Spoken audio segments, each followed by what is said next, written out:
Даночни приходи сигурно се најголем дел, 72%, неданочните приходи се мали, тоа е малку за Македонија специфично. Капиталните приходи, како приходи збориме, се исто така мали, сега има една интересна ставка, трансфери и донации. И тоа трансфери од локална власт за централна власт. Многу интересна бројка, многу интересна ставка, која што во буџетот, видите, излегува втор најбитен извор на средства, 12%. Домашно заложување во странство, продажба на хартија од вредност и приходи од отплата на заеми, нормално минорни од минорни, 0,03 или 0,4%. Ова е сликата како што било она сега со буџетот. Сега, ова е разликата на овој буџет со оној од 2013 година. И гледате, има разлики многу индикативни. Кај даночните приходи има зголемување, значи буџетот од 2015 година за 8% повеќе ќе се потпира на даночни приходи, многу помалку на неданочни приходи, значи намалување за 54%. Капитални приходи помалку, бидејќи очигледно веќе до земјиштето по 1 евро се продаде и други работи веќе нема што да се продава, значи дивидендата од Телеком опадна и оваа година, така што нема многу од тие капитални приходи. И повторно, најголем раст што ќе има трансфери и донации. Трансфери и донации имаат најголем раст, помало домашно задолжување споредено со 2013, помало задолжување од странство и овие незначајните ставки несени, добро, се тука евидентирани, но купно во буџетските приходи се многу мали. Овие работи веќе кажува, значи фактички ние и нема на што да се потпираме веќе кои извори на приходи. Даноците се малце зголемени, а ќе видите посебно што станува со оваа најбитна ставка трансфери и донации. Таа е буквално ставена за да се прикрие оној поголем дефицит што го имаме стално на крај на годината кога се проектира буџетот. Во ниедна година ни случајно не бил токав. Ова се што се случило во 2013 година, планирани и реализирани по завршна сметка приходи во буџетот за таа година. И гледате што е единственото нешто што е реализирано. Домашно заложување. Ниедна друга приходна ставка од предвидените во 2013 не се оствари.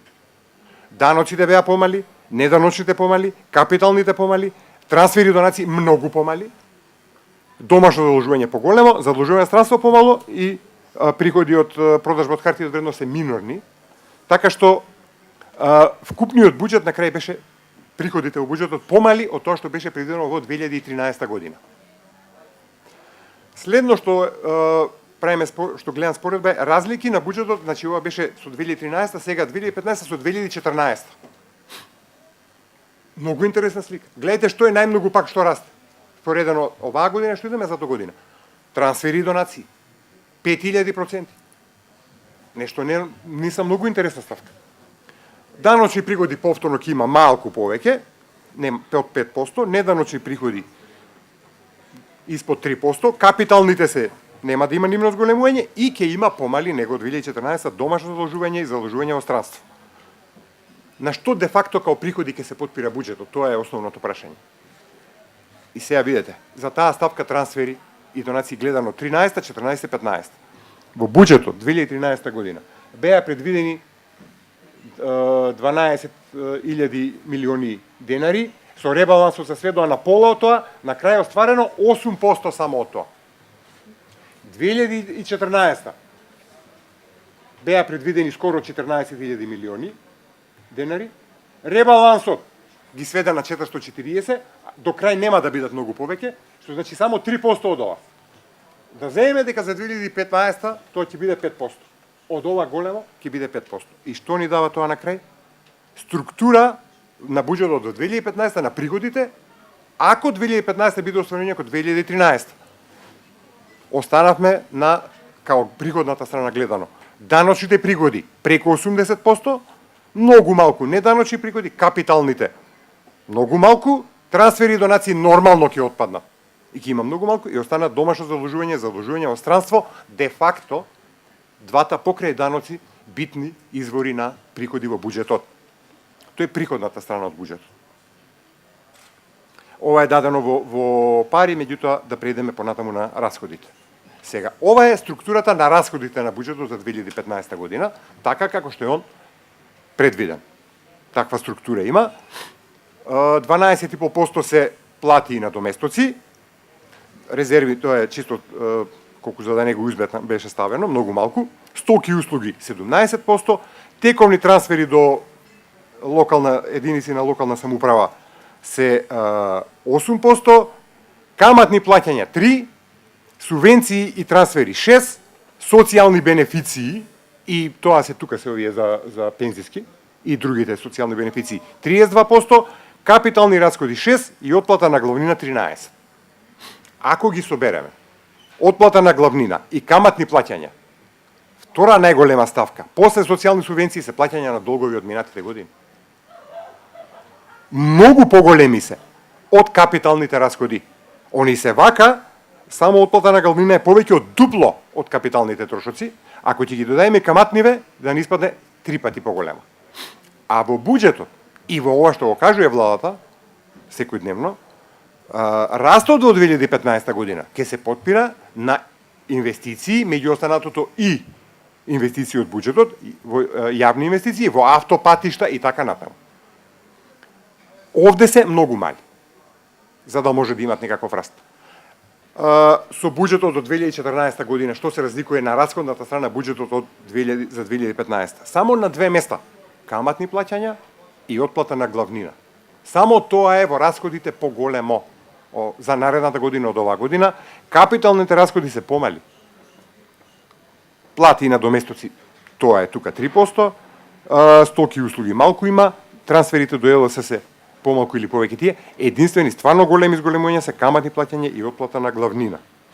На главнина отплатата за до година е 141% поголема него за 2014 година. И тоа е едно од битните заклучоци на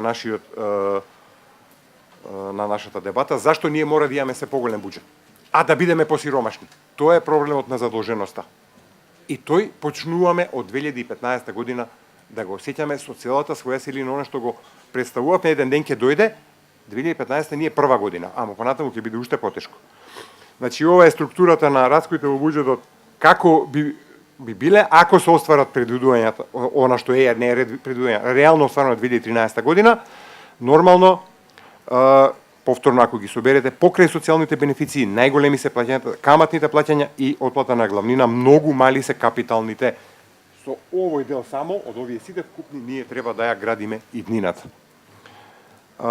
Колка би ќе бидат расходите, ако во пари земено, и еве го буџетот, и приходната и расходната страна, ако биде остварување како 2013 година. Ќе има повторно голем буџетски дефицит, фактички, она што ни се случува секоја година, на крај буџетот ќе биде многу поголем, бидејќи во буџетите во Македонија последните години што се случува? Приходите не се остваруваат, но ни расходите не се остваруваат. Сега, суштината е што приходите повеќе потврлаат него расходите.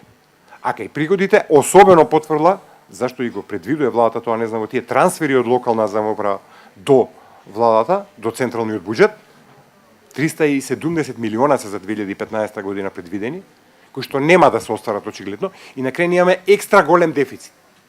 Голем дел од парите ќе отидат за плаќање на заеми, а ние де факто, иако ќе потрошиме повеќе во 2015 година, ќе бидеме посиромашни, затоа што дел од парите, добар дел од парите ќе се враќаат назад, капитални расходи нема да има, а све друго ќе биде помалку или повеќе како што било и оваа година и минатата година 2013 година.